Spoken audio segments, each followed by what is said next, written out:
Assalamualaikum warahmatullahi wabarakatuh. Perkenalkan, nama saya Muhammad Angga Fernanda dari kelas MNJ 23 dengan NPM 234111050. Di sini saya akan menjelaskan tentang kompetisi monopolistik. Persaingan monopolistik. Pasar persaingan monopolistik merupakan salah satu jenis pasar persaingan tidak sempurna.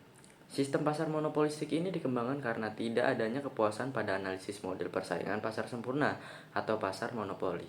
Akan tetapi, jika kita lihat dari struktur pasar monopolistik, maka sistem tersebut lebih mendekati pada pasar persaingan sempurna.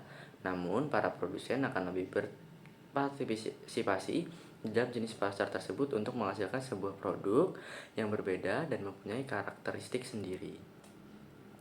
Ciri-ciri pasar monopolistik. Yang pertama, memiliki jumlah produsen atau penjual yang sangat banyak.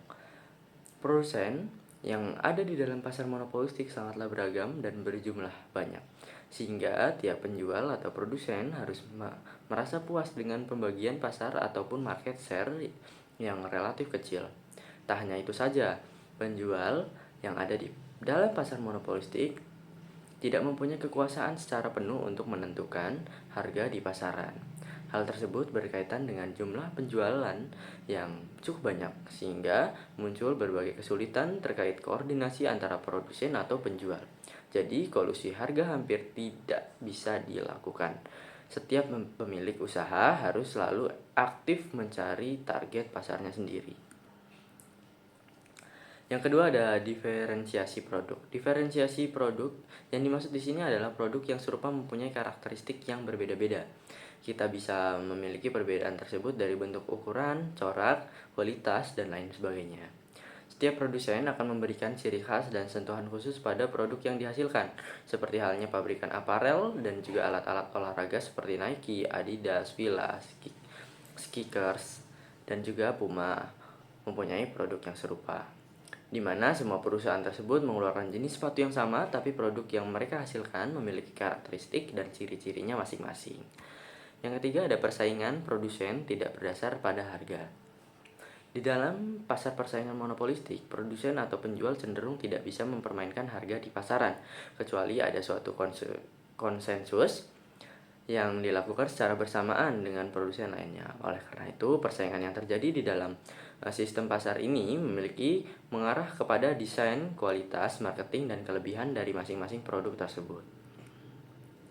Yang keempat ada kebebasan produsen baru untuk keluar dan masuk pasar.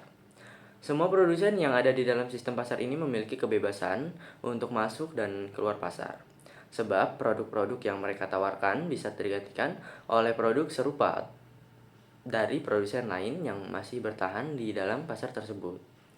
Dalam hal ini, tentu tidak akan menyebabkan kelangkaan produk dan menyusahkan konsumen yang ingin mencari produk tersebut.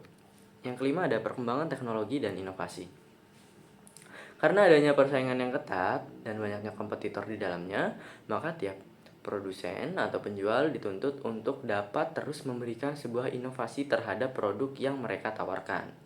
Hal tersebut juga menyebabkan teknologi dapat berkembang dengan cepat dan mengimbangi inovasi yang diinginkan oleh para produsen. Keuntungan dalam pasar persaingan monopolistik. Grafik permintaan yang akan dihadapi oleh produsen yang ada di dalam pasar persaingan monopolistik lebih bersifat elastis dibandingkan dengan pasar monopoli. Akan tetapi, tingkat permintaannya tidak sampai mencapai persaingan yang sempurna. Tapi di dalam pasar persaingan monopolistik, kamu akan memperoleh beberapa keuntungan yang tidak bisa didapatkan di jenis pasar lain. Berikut adalah penjelasan lengkapnya. Yang pertama, memaksimalkan keuntungan dalam jangka pendek. Permintaan yang ada dihadapi oleh semua produsen yang ada di dalam pasar persaingan monopolistik mayoritas berasal dari keseluruhan permintaan konsumen atau pasar. Yang kedua, memaksimalkan keuntungan jangka panjang. Dengan adanya keuntungan yang melebihi batas, rata-rata akan menyebabkan perkembangan produsen di dalam pasar, sehingga setiap produsen yang ada di dalam pasar harus siap menghadapi permintaan yang semakin sedikit di berbagai tingkat harga. Jadi keuntungan yang akan diperoleh juga semakin menurun ke tingkat normal. Terdapat ketidakefisienan di dalam pasar persaingan monopolistik. Ada dua penyebab mengapa ketidakefisienan muncul di dalam pasar persaingan monopolistik ini.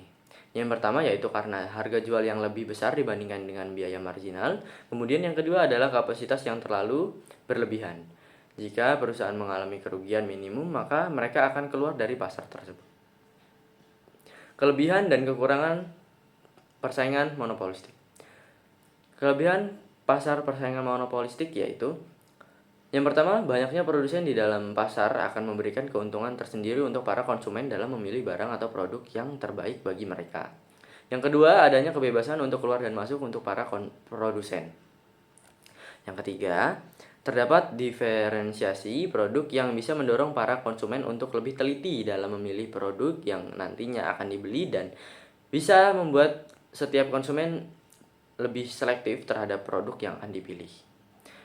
Nah, yang keempat, pasar tersebut memiliki relatif cukup mudah kita jumpai karena sebagian besar kebutuhan sehari-hari ada di dalam pasar monopolistik tersebut. Kekurangan pasar monopolistik. Pasar persaingan monopolistik memiliki tingkat persaingan yang cukup tinggi baik dalam hal harga, kualitas, maupun layanan. Sehingga para produsen yang tidak mempunyai modal dan pengalaman yang cukup akan lebih cepat keluar dari pasar tersebut.